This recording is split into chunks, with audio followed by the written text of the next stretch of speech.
to the internet. So we came up with $1.2 billion in infrastructure to make sure every single community, rural communities and others. Well, that's the case all around the world. And so this digital connectivity, we're teaming up with a range of partners to ensure people have access to the internet, affordable access to the internet, and other technologies. These technologies are required to participate in today's economies.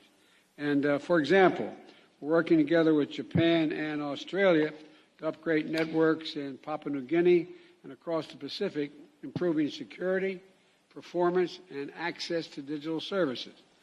And through the United States Digital Investment Blended Finance Program, we're working with Kenya, partner C Squared, to establish a nationwide fiber network in Liberia that's going to help connect 1 million Liberians to the web. And the next is health infrastructure. We've seen over the last few years strengthening health security must be a priority for all of us. We just went through a long discussion on that. That's why we're continuing to support vaccine manufacturing in Africa and Asia and investing $15 million through the U.S. International Development Finance Corporation in India's health infrastructure, and just a few examples. And finally, gender equity and gender equality. When we invest in equal opportunity for women, we can deliver greater prosperity for everyone, And so we're working with the G7 nations and the World Bank to launch the Invest in Child Care initiative to help families get children they need, get the child care they need, and help women get the opportunities they deserve to be able to be in the workforce. We're already starting to see returns. For example, the initiative has funded a project in Somalia, and that will help nearly 300,000 women across the country to build literacy and leadership skills. These are just some of the projects where our countries are stepping up to deliver impact investments. And we're at an inflection point. Investments we make today will have far-reaching impacts on the world for generations to come. If we don't make them, they'll also have far-reaching impacts if we don't make these investments.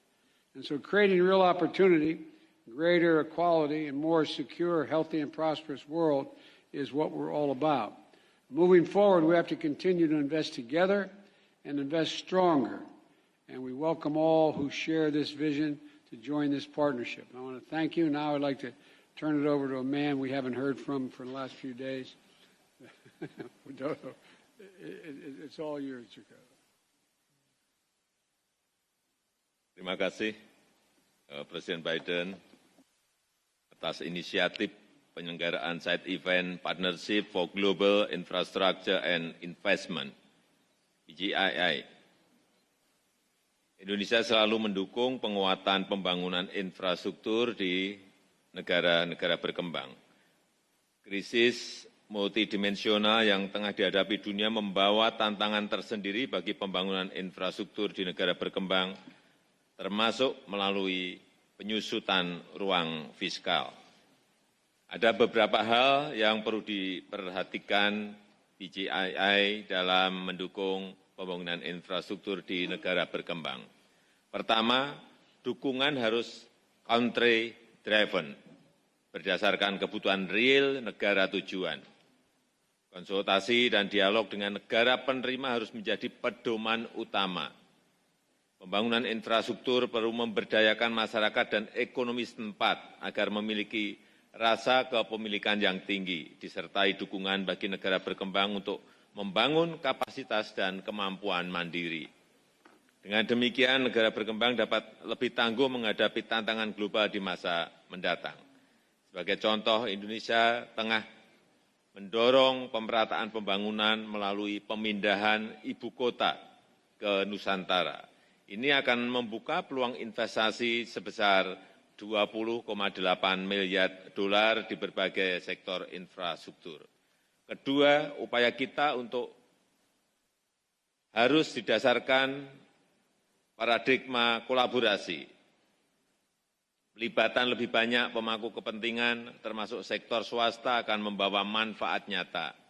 Saya percaya inisiatif seperti PGII akan semakin bermanfaat jika melibatkan sebanyak-banyaknya negara di dunia. Ketiga, PGII harus menghasilkan dukungan pembangunan berkelanjutan, termasuk lewat pembangunan hijau dan transisi energi. Negara berkembang paling rentan terhadap tantangan pembangunan berkelanjutan dan perubahan iklim. Presidensi G20 Indonesia telah mendorong kerjasama nyata di bidang sustainable infrastructure dan pendanaan pembangunan. Indonesia sendiri juga bersungguh-sungguh mengembangkan industri hijau termasuk ekosistem industri mobil listrik sebagaimana yang mulia saksikan langsung di KTT Bali ini. Yang mulia, Indonesia siap mendukung inisiatif PGII.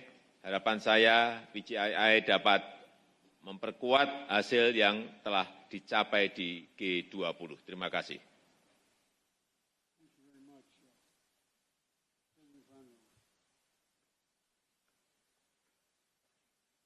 Thank you very much, President Biden, President Widodo. We have discussed throughout this day that we live in a truly volatile global economy with obviously changing climate. And on top, in addition, we see that Russia's war is rubbing salt in the wound of the economic recovery of COVID-19. So this mixture made us completely re-evaluate our energy, our trade, and our security relationships. What is the situation for the European Union? We have decided to diversify completely away from the Russian fossil fuels. We have understood and learned our lesson that it was an unhealthy dependency, unsustainable, and we want reliable and forward-looking connections. And this is why we are launching the Partnership for Global Infrastructure and Investment, PGII. We are joining forces to give our partners a powerful and a positive offer. You have said, dear Joe, the world needs a positive investment boost. This is what it's all about. To help build the global infrastructure that we all need for sustainable growth. So invest in renewable energy, in transport corridors, in digital connections that people can trust. From the European side, the contribution is the so-called Global Gateway. It's our 300 billion euros investment program for abroad for the next 5 years, combined with the wish to harness the power and the knowledge of the private sector. And we're deeply convinced that this will be a game changer for two reasons. First of all, Global Gateway, or PGII, is not just investing massively in the state-of-the-art infrastructure, but is also investing in the local capacities of our partners. This is crucial. We want to strengthen our shared resilience. We have been discussing in the last session the vaccine manufacturing example. What is special about it? If we take the example from the European Union, there is a European-American company that is sharing its mRNA technology and training local professionals. So it's about skills. Then we have African and European financial institutions that are providing the investment. And we have our regulatory medicines agency that are sharing their know-how. No single actor in this combination could have done this alone, but together we're able really to deliver on the ground. And my second point is that the Partnership for Global Infrastructure and Investment is working because it is demand-driven. We see an enormously rising demand for renewable energy, and this is a good example. As I said, Europe has decided to diversify completely away from the Russian fossil fuels, and we want to leapfrog to clean energy. We need this clean energy, not only to have it homegrown, but also to import it. Our partners in the global south have an abundance of clean energy potential and resources. So Europe could turn into the world's largest market for their energy exports. What is necessary is investment and infrastructure. And that's where we have to team up. So some examples at COP27, we've signed hydrogen partnerships with Namibia, Egypt, and Kazakhstan. Or with Namibia, we're building transport corridors from the Indian Ocean to the Atlantic port of Walvis Bay. And there's much more to be done. I'm very happy that today we launch the Just Energy Transition Partnership with Indonesia, a big step forward. Team Europe will contribute over 1 billion euros. It is the roadmap for the country's low-carbon future, and we are investing in developing geothermal energy. Or we are engaged in talks with India for renewable hydrogen, with Chile for critical raw materials. Or we are launching a digital alliance in Latin America to build a fiber optic cables and satellite connectivity. Many of these examples show exactly the direction of travel and the shared interest that we do have. So we are ready to contribute. If we align our investment strategies and crowd in the private sector, that is crucial. I think we can maximize our joint impact. Let's bundle our forces and make a positive difference in investment globally. Now I have the pleasure to invite the heads of state to deliver their remarks, and I hand over the floor to Japan's Prime Minister Kishida. Fumio, you have the floor. はい、ありがとうございます。まず、このイベントの開催を歓迎いたします。インフラは国の発展の基盤です。グローバルインフラ投資パートナーシップが進める質の高いインフラ投資は、インドネシアが For global infrastructure investment, GII is essential in realizing the theme of the G20 chosen by Indonesia, Recover Together, Recover Stronger. Over the next 5 years, Japan aims to spend no less than $65 billion through infrastructure assistance and mobilization of private sector funds. A typical example of infrastructure investment that Japan is engaged in is in Indonesia. Through port construction funded by a ODA loan from Japan, and automobile terminal operated by a company with Japanese capital, overcapacity of the existing port will be mitigated and investment climate be improved with support from Japan.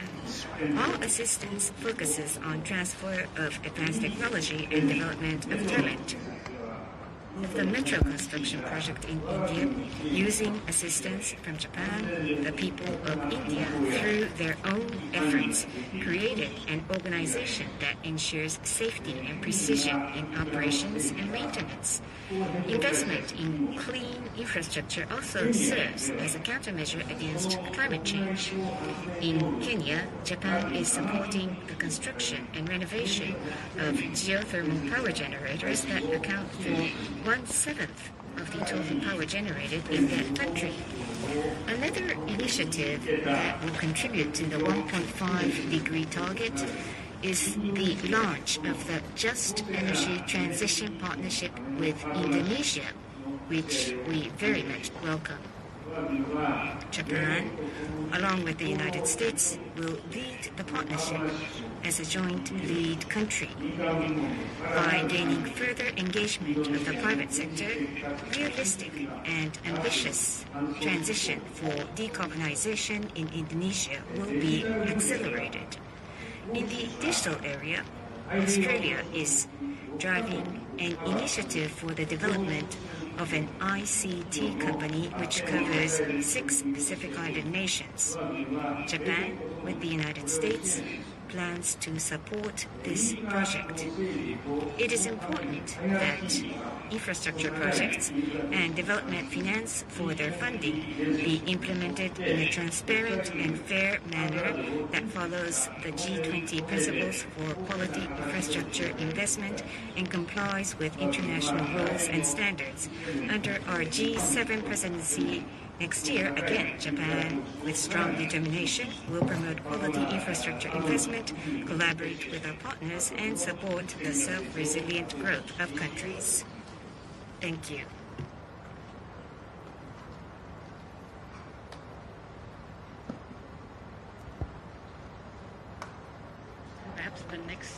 one is Justin Trudeau to contribute.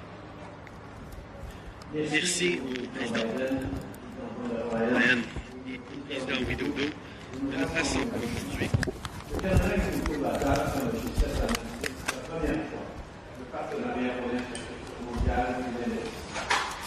Partnership on global infrastructure and investment will help close the infrastructure gap with innovative projects in developing countries. It will also make our supply chain stronger and create good jobs. Of course, if we want to close the infrastructure gap, we need to continue finding ways to incentivize greater private sector investment. No amount of public government money can single-handedly fix this issue. We need to keep